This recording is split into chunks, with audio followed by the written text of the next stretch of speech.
Thank you so much for coming in today. My name is Dr. Eric Anderson, and I'm going to be kind of talking to all of you and going through this sort of interview to kind of learn more about Alex's behavior.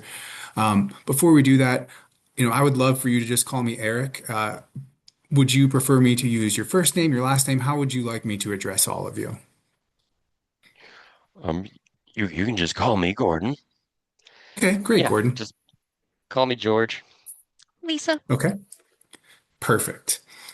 So as we get started, just to tell you a little bit about what we're doing here and kind of what my role is, uh, we're here to hopefully kind of get a better understanding of what Alex's behavior is looking like, what's bringing it on, kind of how it's happening in the environment. And ultimately, we can use this information to design a analysis that will lead to kind of a specific implementation and treatment plan that hopefully we can sort of reduce those challenging behaviors and really get Alex back engaged in the classroom and the things that we want him to be seeing. I have some questions I'm going to ask. I'll maybe have some follow-ups on them. They're going to be a little bit repetitive and they're going to be asking the same question from multiple ways sometimes. And that's intentional. We're really trying to make sure that we don't miss some aspect of any of these different types of questions. Similar to that, you all might have a different experience and perspective on that, and that's okay, right? There's not one person who is wrong or right here. And it's really useful for me to hear that, with Gordon, it looks like this. And with Lisa, maybe it doesn't ever happen like that. That's information that helps me as we go through. So again, just to say, you know, if there's disagreement amongst the three of you, that's perfectly okay. It's all useful information for me to sort of start thinking through all of this. Do you have any questions for me before we get started? I don't have any. Uh, no, I can't think of anything. Nope. Okay, great. So let's just confirm a couple of things. Alex is currently 7 years old, right? Yes. Hmm. Perfect. Okay. So first we're going to start with some background questions. I would love to hear about kind of his language abilities. How does he communicate at home? Yeah. I can talk a little bit about that, I guess. Um, so I guess uh, you know, he's pretty quiet. You know, I think we don't really get a whole lot out of him when he speaks. Just kind of some simple phrases. Um, and and yeah, he's pretty quiet, like I said. He's not gonna be, a big talker. He doesn't really talk your ear off at all. It's kind of difficult to get much out of him, honestly. Okay. When he is talking, is it, like 2 words, 3 words? How many words would you say are kind of a standard comment from Alex? Oh, it's usually very brief, like 2 to 3 words. Yeah, I think that's pretty accurate. Okay. Are there things that he is more likely to talk about or ask about, like, oh, I need a drink of water or something? Are there, I guess, things that he says more frequently than other things? Hmm, well, mm, when he wants something, he'll communicate that, like, if he's thirsty, or usually it's if, if he wants to do something, like if he wants the iPad, or um if there's just something that he sees that he wants to go do, or if he wants us to get for him and do it, whatever it might be. He's pretty good about communicating whatever he wants to do, or Okay, whatever he perfect. needs. Excellent. So, since you were talking about things that he needs and wants in the iPad, what kind of things does he play with? What sort of toys or leisure activities does he like? Yeah, well, he likes to use the iPad a lot. And he likes like blocks. He uses construction blocks a lot. Okay. Yeah, the construction blocks, he likes those as well. Um, we got him some Legos. He really likes those.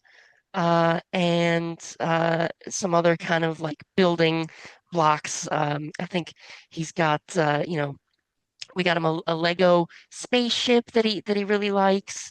Um, and yeah, so and the iPad, the Legos, those are kind of the two main things that he likes using. Okay. What kind of stuff does he do on the iPad? Is he playing games? Is he watching YouTube videos about Legos? Or what's his sort of go-to thing? If I gave him an iPad right now, what's he going to do with it? Yeah, he really likes playing games. There's a few like mobile games that we have on the iPad for him that he really enjoys. He really likes, the. It seems like a lot of the games he plays have a lot of flashing lights and stuff like that. He likes those kind of things with the noises and the kind of in your face lights and things. Um, but he also likes watching the YouTube videos. There's a few, YouTube creators that will kind of do tutorials on how to build the certain Lego sets and things like that he likes to watch. Okay, good. Gordon, is that the kind of thing you would see at school if he had some leisure time as well? Yeah, I would say that sounds about right. He likes using the Legos. We do have some of those in the classroom. Um, and yeah, I would say that's pretty accurate. Okay. So if blocks, Legos, and iPad are kind of his main go-tos, what other kind of things does he like or prefer? I like it could be food or interacting with others, like anything outside of those two. If those are kind of our top two, what else does he like? What else is he into? Oh, he doesn't really interact with other people a whole lot. He likes interacting with like with his teachers. I know he loves interacting with Gordon. Um, but I don't know. I haven't really seen him do a whole lot of interacting with the other students much. Um, or at least maybe as much as we'd like him to. So I'm just going to be taking notes occasionally. You can, if I'm looking down, feel free to keep talking, just making sure I'm catching everything. Okay. As far as food goes, I know he can be really picky. I know that there are certain foods that he really really enjoys, and then there are some that if you try to give him, he'll just reject completely. He really likes goldfish crackers, um, and he really likes spaghetti. We have spaghetti quite a bit. Excellent. Those are top of my list too. I love goldfish. I love pasta. So he's got good taste. Okay, let's kind of change gears here and start talking more about the stuff we're here to hopefully see less of. So, what are the problem behaviors that you're seeing? What does that look like? Well, he throws way too many tantrums, that's for sure. We'll ask him to do something that he doesn't want to do, and he'll just kind of throw himself on the floor and shut down. So that's something we're hoping we can see a little bit less of. Okay. Yeah, he does that quite often, especially if we try to get him to stop using his iPad and maybe go outside or do something different. Um, sometimes he'll be really engaged in using the iPad, and I'll try to tell him, dinner's ready, or let's maybe do something else for a little while, and he'll just refuse, and yeah, he'll throw himself on the floor sometimes. Okay. Um, it, So, it George, you kind of said, varies. okay, George, you said throws tantrums and he'll throw himself on the floor. What else is happening in that when that tantrum is happening? Is he, I don't know, ripping things up? Like, paint me a picture. What's that look like other than dropping to the floor? Yeah, well, he's, dropping the floor. He's hitting, sometimes he kicks, depending on how upset he is. Um, sometimes he'll try to rip things up, and we've got a few scratches on the iPad because he's kind of thrown that across the room before. But He'll refuse to move. He'll kind of lock down where he is. Uh, Sometimes he'll scream. I think that's pretty much everything. When he's screaming, is it words or is it just sort of the sound? Usually just the sound. Okay. Uh, just kind of. I don't really think I've ever heard him scream words necessarily at us. Just kind of screaming for screaming's sake. Okay. And then you said hitting and kicking. Is that hitting and kicking himself, you, objects in the room? Um, Usually it's either one of us if we're trying to take the thing away from him. Sometimes he'll hit himself. Sometimes maybe an object in the room, like if he's close to the couch or something, or maybe he'll pound the floor. But that's only on occasions where he's maybe really throwing a tantrum. That isn't all the time. Okay. So if that's happening, it's more likely aimed at a person. Yeah. Okay. So I kind of have an idea of starting to get an idea. What is the single most concerning of all of those things we were talking about? If you had to pick just one of those specific kind of actions that he's doing, what's your biggest concern? Um, well, my biggest concern is definitely the hitting and the the the screaming. Um, like George said, that doesn't happen all the time. But when it does, it can be pretty bad. And I'm afraid he's going to hurt one of us or himself. So I would really like to address that as a priority. Okay. Yeah, I agree. And then Gordon, does that align with what you're seeing at school? Um, I would say so. Yeah, I don't see the kicking in and the hitting as much, um, but we do see a lot of the refusing to move and sort of shutting down and occasional screaming. Yeah. Okay.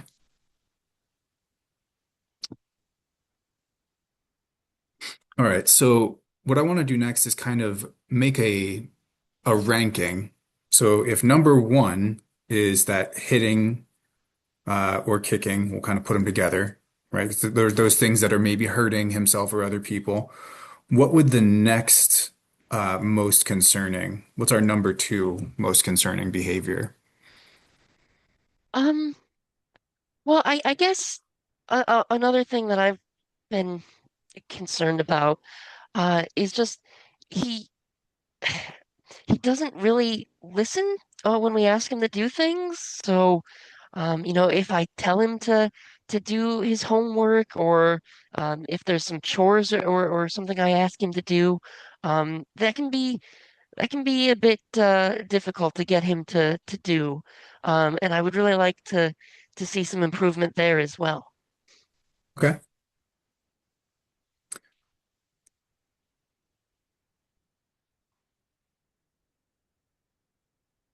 What would that number three spot be? So if the hitting, kicking, and then we move on to just sort of refusing to listen, what's number three? What would be your next biggest concern? Hmm. Um,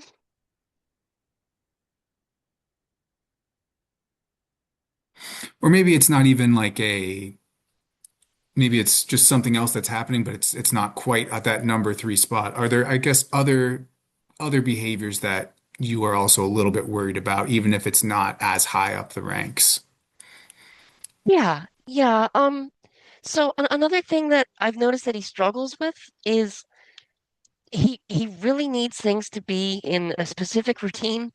And so he really has a hard time adapting to new things or new routines. Yeah, that's a pretty big problem. Yeah, so if we normally have a specific routine for getting him to school in the morning, but we both work. And I'm usually the one taking him in the morning, but if if George has to take him, he will sometimes just refuse, and that causes some problems. I know we've been late sometimes because of it, and so just really maybe kind of working on freeing up his I guess his reliance on routines, maybe, or making him more Okay. comfortable with maybe switching things up once in a while would be helpful. So when that's happening, is that when he's dropping to the floor? Is that him saying no? Or what's it look like? So if he asked for the iPad and I said, yeah, hey, here's the iPad, but then the Wi-Fi is not working, right? Just life happens and something goes wrong. And he gets upset because the routine is disrupted. What's that going to look like? Well, that probably wouldn't be the hitting and screaming, but that would be, well, it might be the screaming. He might do that in that situation, but that probably wouldn't be the hitting and kicking. Um, but screaming, yeah, using the move, maybe, if we were to say, maybe if we move closer to the router, maybe that'll help us. But he wants to be in his room and play the game or something. And he wants the Wi-Fi to work in his room right then and there, and there's nothing we can do about it. So yeah, that would be an instance where maybe he's screaming at us. He's refusing to move, and he's just really being rigid. Okay. All right, so let's think about these behaviors in a different way. So we've kind of talked about a big list. We've sort of prioritized. Um, Tell me a little bit about sort of the range of intensities. Are there uh, for that refusing, kind of dropping to the floor, screaming, does that happen at, say, like a 2 versus a 10? Are there differences that we can kind of parse out when it's happening? Mm.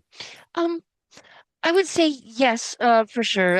So like not everything is obviously a 10. There are certain times when, if he's really wanting to play on the iPad and he's been doing it for a while, and then let's say suddenly the Wi-Fi went out or something, or maybe we had to disconnect the router for some reason, and it'll just be a few minutes, and then it'll be back.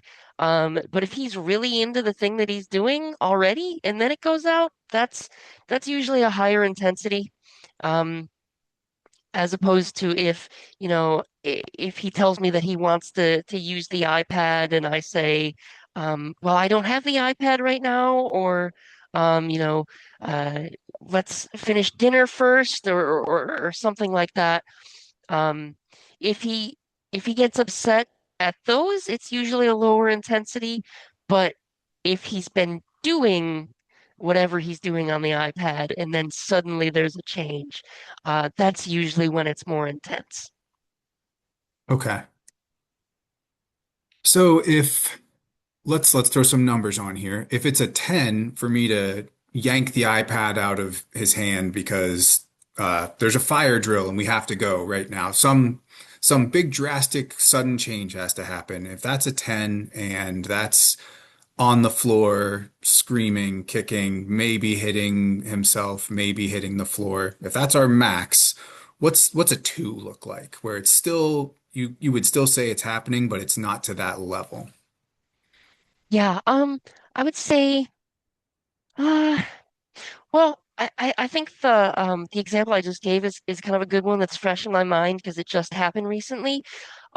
So he wanted to play one of the games that he plays on the iPad, and we were finishing up dinner, and George told him, well, you can finish your dinner first, and then after you're finished and everyone's cleaned up here, we can play the iPad.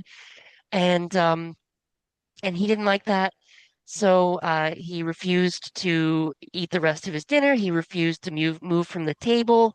He wasn't hitting or screaming. He just kind of shut down, wouldn't talk to us, wouldn't move until we gave him the iPad. So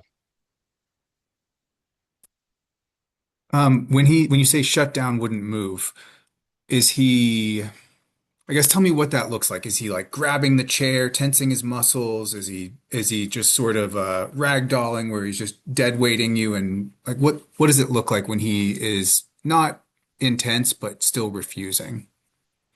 Yeah, it usually he is sort of more like tensing his muscles up. I don't think I've ever really seen him kind of go limp like you said, like where he's Okay. ragdolling or anything like that. It'll usually be more of he kind of goes in on himself a little bit, and kind of retreats in that way. And so he might be sitting there in the chair, looking straight at the ground or at the table in front of him, and he won't listen to you if you try to get his attention. He won't look at you, and he'll just kind of sit there and refuse to interact. That's helpful. Thank you. Mm.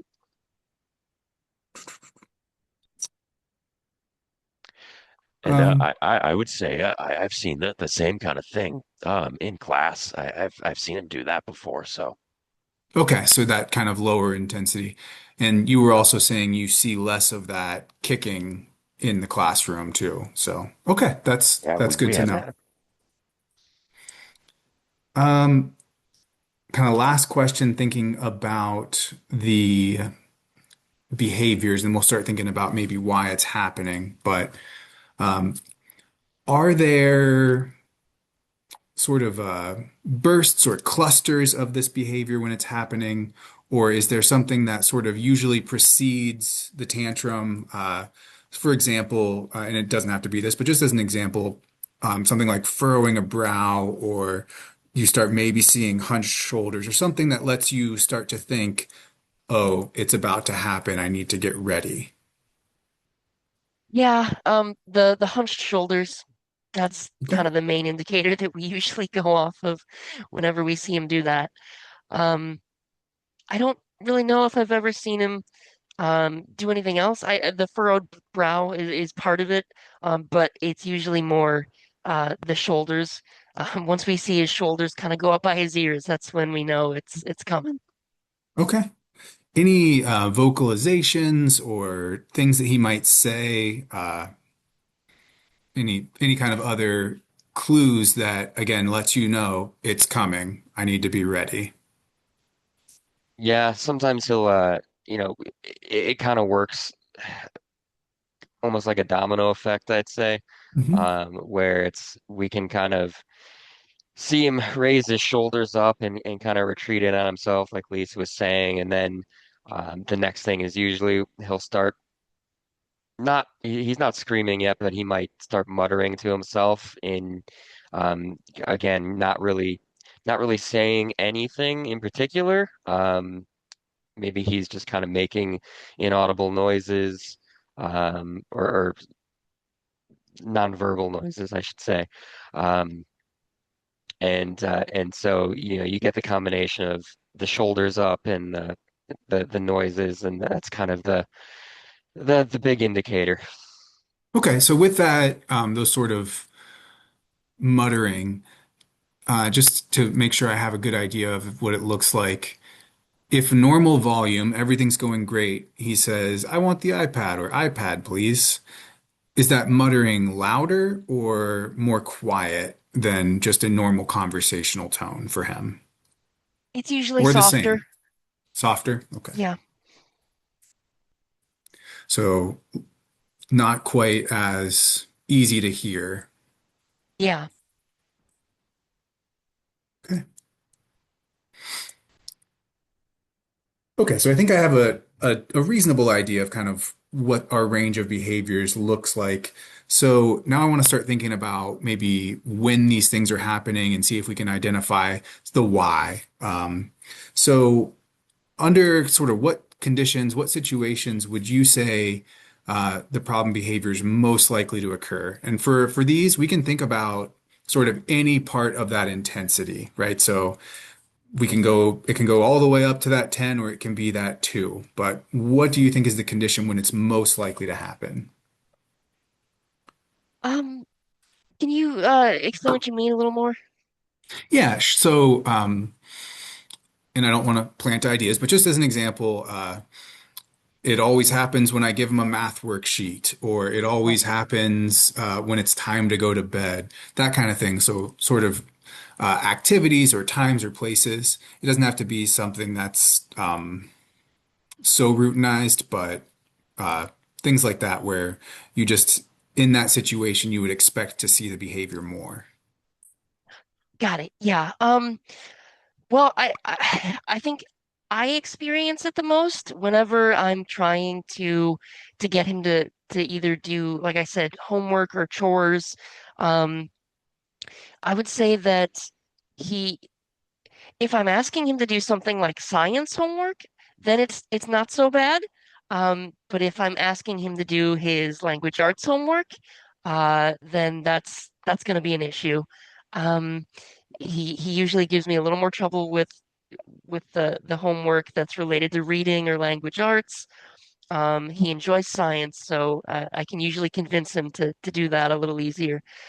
Um, I think another situation, usually where it's gonna reach a 10 is in situations where I mentioned like if he's been playing on the iPad for a little while already, and let's say maybe it's been like an hour and I want him to go do something else. If I say, uh, Alex, can we go outside? Or maybe Alex, can we just maybe do something else. Just if you want to watch a movie or something, just maybe put the iPad down for a little bit. Um, then that's going to be where he gets a little higher on that intensity level. Um, I don't know. Those are the kind of moments that I've seen it get higher is when he's been doing something and I ask him to change up what he's doing. Uh, so I don't know, George. Do you have anything? Uh, yeah, I would agree with that. I would say something that I've noticed if you try to, let's say Lisa's asked him to put the iPad down, and maybe he refuses, but he's not fully in one of his tantrums yet. Then if I come in and I take the iPad from him, that's going to cause things to escalate, and that's gonna reach a 10. Um, if if I'm telling him to go take out the trash, just to put the iPad down for a minute and take out the trash, and he tells me no, and then I tell him, if I double down and tell him to do it again, then that's gonna intensify things. Um, so I don't know. For me, the intensity kind of depends on and how I approach him. Okay, So got it. Are there any particular activities, right? So thinking about sort of his daily routine, are there certain activities that are more likely to see this happen? So, you mentioned chores, so doing chores as an example, or, taking a shower, whatever it might be, but any sort of times slash activities where you think you see the behavior more. Hmm. Um, yeah, it's usually related to, you mentioned taking a shower. I don't know if he's ever necessarily done it if I've asked him, in the mornings when I tell him to get in the shower, but if it's something like I ask him to wash his hands for dinner, or just kind of reminding him to wash his hands after he uses the restroom. Sometimes those kind of like sometimes hygiene related, kind of smaller activities that might just prevent him from getting back into whatever he's doing, um, kind of more immediately like that.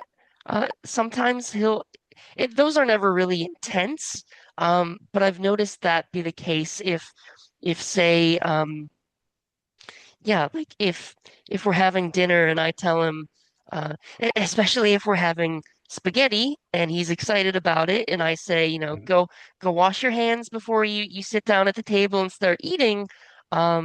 He gives me a little pushback sometimes, and he'll say no, and he'll just want to start eating. But um, I don't think I've ever seen that reach a 10 at all. But um, that is something I've noticed. Okay. If you had to tell me what is going to trigger the behavior, what seems to trigger his behavior? Well, telling him that he has to either wait to do something or that he can't do something, that's always a surefire way to sort of trigger that. Um, I think like George mentioned, if there's an interruption to something that he's doing, like if you try to take the iPad away, or if the iPad's just not working, if the battery isn't charged, or if the Wi-Fi goes out, um, then that's going to cause him to react this way. So if it's an interruption, um, or if you're telling him to do something he just doesn't want to do, um, that's where I see it the most. Okay. So this next question, I'm pretty confident that I know the answer of.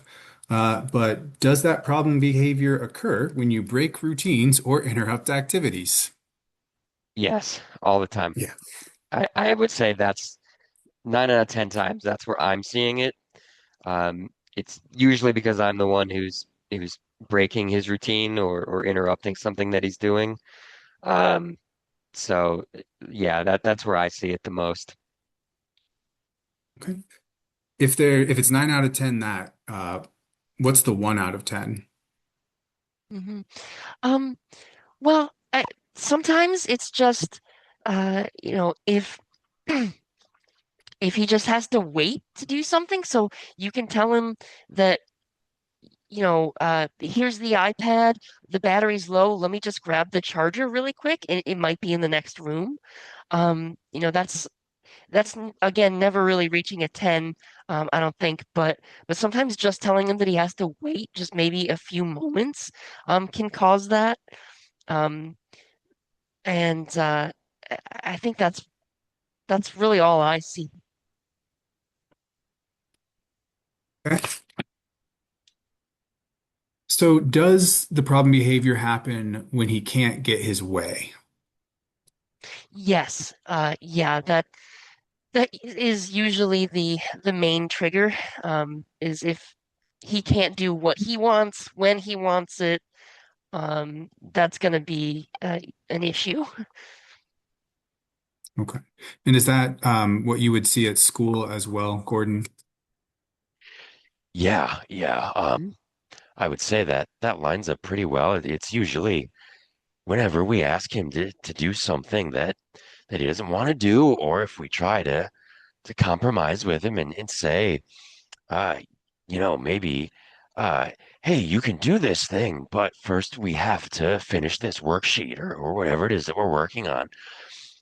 If the thing he wants to do is going to come second, that's usually a problem. Okay. I'm going to move us into the next section here, and I think it's great that you just said when you're trying to compromise and work with him.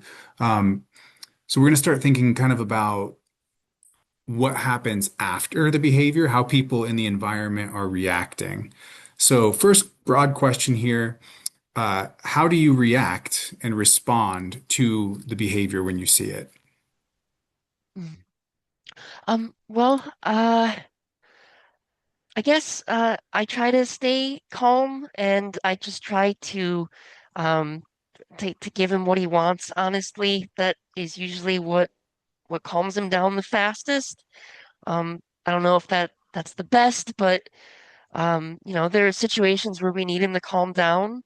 Maybe we're out in public or something, and so I'll try to um, just appease him, and if I can, do what he wants, and that will usually work. And doing what he wants is usually giving him access to something, dropping the sort of demand kind of simultaneously. Yes. Yeah. Okay. George, does that sound sound how is that how you work through things, or is there any difference? No, I will try to try to get him to do what I'm asking him to do, or at least a little bit, more so than maybe Lisa would. Um, so I'm usually the one who's pushing back on him, and telling him that we have to do this thing, or I need you to take out the trash now. But usually that's unsuccessful. Okay. And when it hits that level of unsuccessful, what's kind of the next step? You mean for me? Like, what do I do? Yep.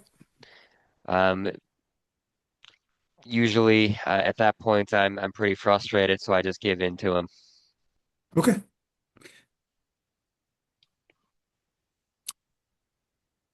Okay. So let's say he's engaging in the problem behavior, and you want to kind of come in and help calm him down. What sort of things are you going to do to calm him down?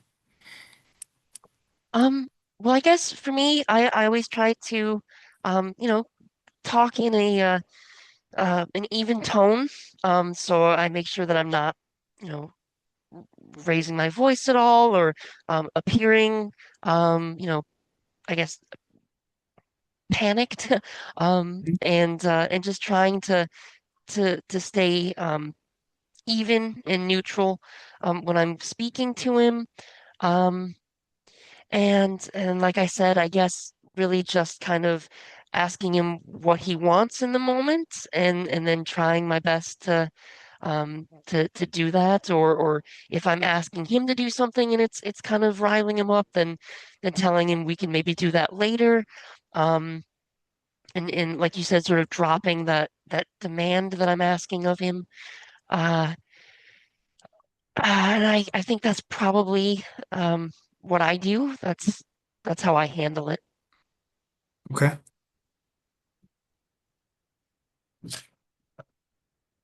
Anything different? So, George, let's say you come home, like you're out running errands, you come home and he's at an 8 or a 9, and Lisa needs a break. What are you going to do to help kind of calm him down? Yeah.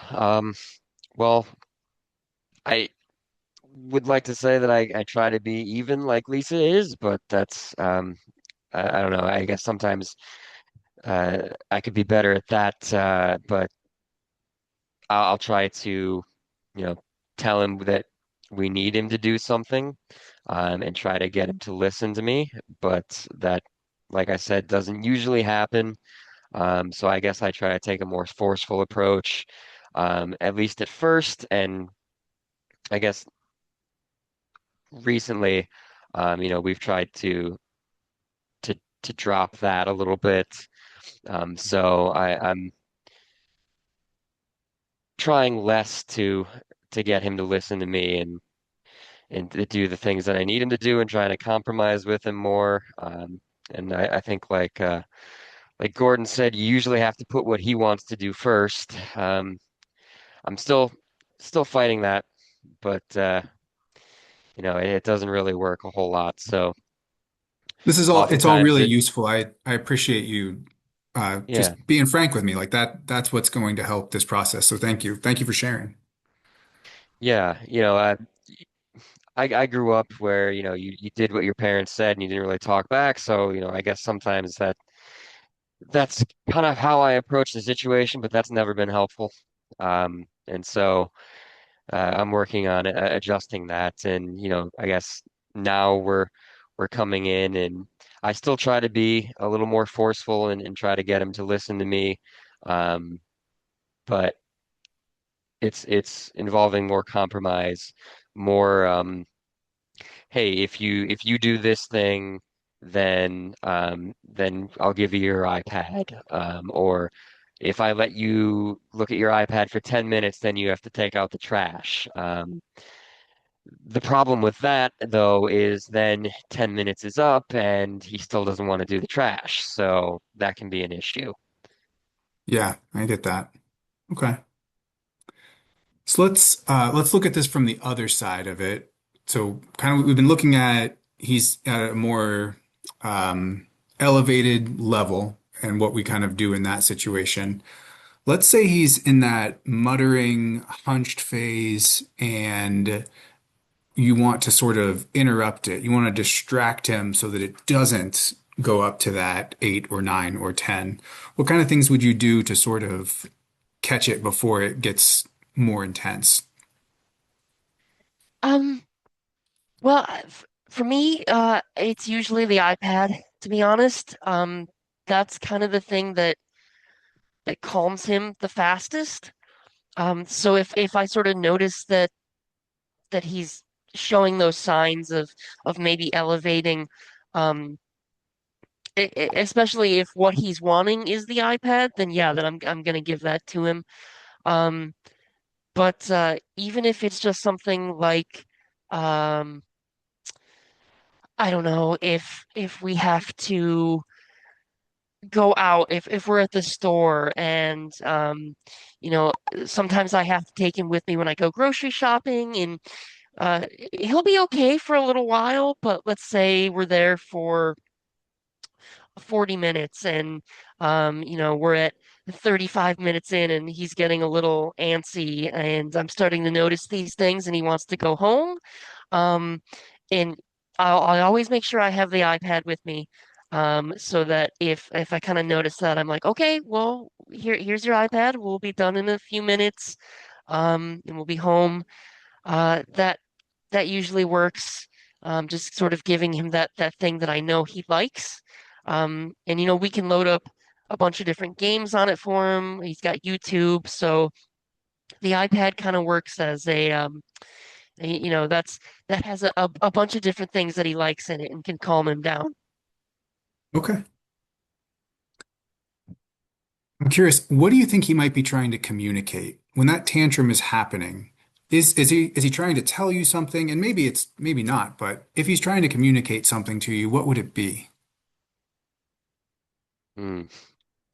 Um, I don't know. I guess most of the times I guess thought that he's trying to communicate that he really doesn't like what we're doing or that he's bored. Um, but I don't know. I guess I was kind of assuming those things. Okay.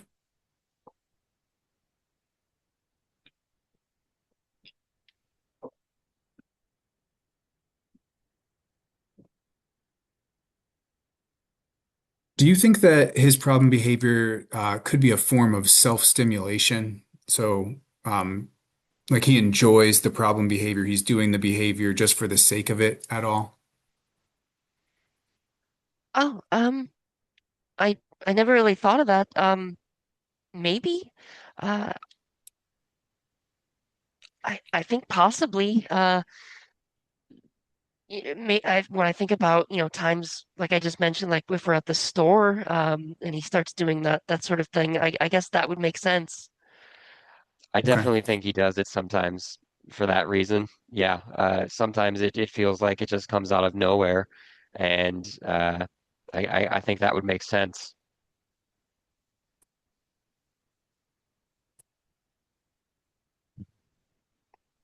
So, do you think if he had free access to the iPad and Legos and you were around to interact if he wanted, do you think he would engage in the behavior then? Hmm. Maybe less, but I think so. Honestly, I think there would still be some situations where even if he had everything that he wanted, and had free access to it, yeah, I think he probably would. For sure, I think he would. Yeah, he would find something with whatever he was doing that would that would trigger him in that way.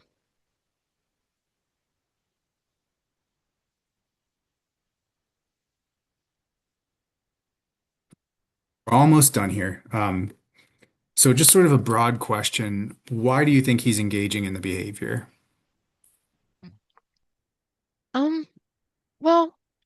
I guess for me, I always just thought it was because that he really doesn't enjoy doing something, or um, maybe he's mad about something.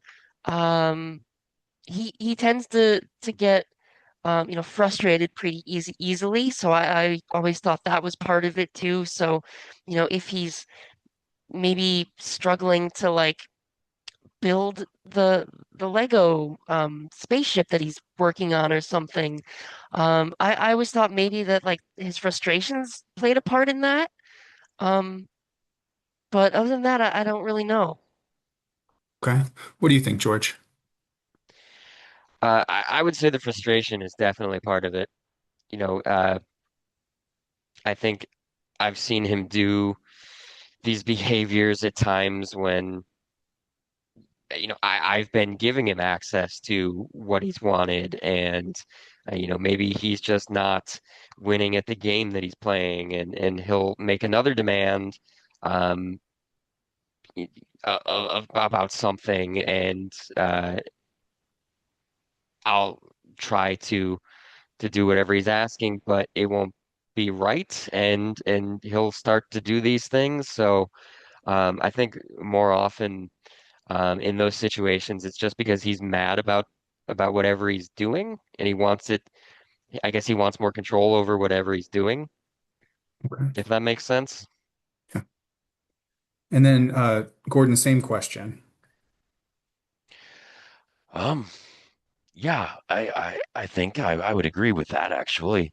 Um, I've noticed uh, some of these behaviors start to crop up when uh, I believe it was Lisa, I think, or maybe it was George mentioned whenever he's doing something like language arts or reading, um, if he's you know, we let him pick the books that he reads most times. So, he's doing something that he's chosen to do, um, and so we would expect the behaviors not to show, but maybe he's struggling reading the thing, and we start to see the behavior. So, I would say, yeah, frustration plays a part in it, where he's maybe upset with himself that he can't do the thing as well as he wants to, and the behavior starts to show up, um, but it might appear, or he might communicate it in a way that looks like he wants something else, or he isn't happy with the thing that he has. Uh, but but yeah, I think it's more so the frustration that he uh, isn't doing what he's doing as well as he wants to. Okay. All right. Final question, then we'll kind of wrap up and I can start working through. You've given me a lot. I really appreciate everyone. You've done a great job. I've got a lot here. I have to kind of think through everything, but let's hypothetically say Alex is in the room with us and he's at like an 8 or a 9. So not maximum intensity, but pretty high up there. And I told you that I could give you $1 million if you could get him to stop in like 3 seconds. What would you do for that $1 million? Oh, for sure the iPad. That would be the main thing that I went to. Yeah. Without the $1 million, I would try to get him to listen to me, and I would try to reason with him. But if $1 million is on the line, I'm going with the iPad. Okay. All right. I think that's kind of everything that I have and need. So sort of what'll happen next is I will sort of go through and try and operationalize and really get a good, clean description of what the challenging behaviors are, and maybe separating some of them out, looking at also some of those precursors, because it can be really important for us to know those signals that he's giving us where things are going to get more intense. Um, and then once I kind of have that, I'll share that information with you. And ultimately, if we proceed, this information can help me design a analysis that we can sort of test a hypothesis of would it work? Like, what kind of things can we do in the classroom to make sure that the behavior is happening when we think it's going to happen and not when we think it shouldn't be? And that's would be the sort of development of our intervention plan based off of that. Before we do any of that, we'll have another meeting where I can walk you through exactly what that analysis would look like, what any sort of plan based off of that analysis would be. But at this stage, I'm still sort of trying to get an understanding. I'll probably do some observations of Alex in the classroom as well, just to see if there's anything that I missed from here. But I really appreciate your time. Do you have any questions for me? Um, you said there was gonna be we would meet again and kind of go over this a little more. Yeah, so if it looks like we need to conduct a more structured analysis where I would be working directly with Alex and trying to get him to engage in the behavior just to test the hypothesis of why we think these are happening and see if we can make that happen. We would definitely have a meeting to go over what that looks like, make sure you're comfortable with everything before we would proceed with that, because it's a more intensive step, and we don't always go all the way through that process. Sometimes we kind of find a solution that is less intensive. So before we did that, we would have a meeting and I would make sure that you completely understand what that's going to look like and have your full permission before we would proceed with that. Oh, okay. And I guess would you reach out to us if you thought that was necessary? I guess what's our Yeah. next step? Do we need to do anything? So at this point, no, I'm going to kind of write up some notes and sort of I'll do some observations and I'll kind of share what I'm thinking, what I'm finding. And if we're at that place where I think it's advisable for us to go with that more intensive analysis, I will reach out to you to schedule a time to meet to make sure that everyone on the team kind of knows what we're doing and we're all on board. We're all pulling in the same direction before that would happen. Oh, okay. Yeah, that sounds great. I don't think I have other questions then. Yeah, Okay. I don't have anything. All right. Well, I hope you have a great rest of your day. You've given me a lot here. I think we can definitely continue forward, and I will be in touch. All right. Thank you. Thank you. Bye. Bye.